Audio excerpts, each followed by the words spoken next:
Tersmo ja Kivesveljekset. Oli kaunis aamu preerialla, jossa kukat kukkivat ja kullit sykkivät.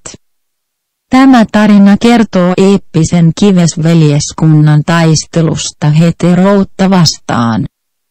Tersmo makasi rauhallisesti preerialla ja uneksi Miksun ja Ramin suurista kulleista. Mutta tiesi, että he molemmat olivat umpiheteroita. Voi hulkin penis, Tersmo karjahtaa. Miten saisin heidät käännytettyä minun veljeskuntaani? Hän hiljaan kysäisee. Jolloin Niklas Kulligrev viherkulliahon klaanista saapuu paikalle. Tersmo. Hän huudahtaa. Minulla on idea.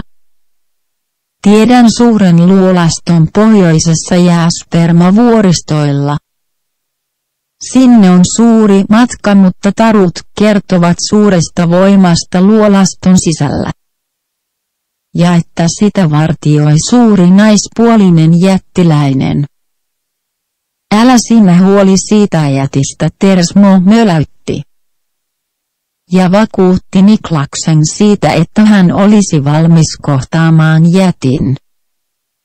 Mitä tapahtuu ystävillemme tämän jätin edessä? Se jääköön ensi kertaan.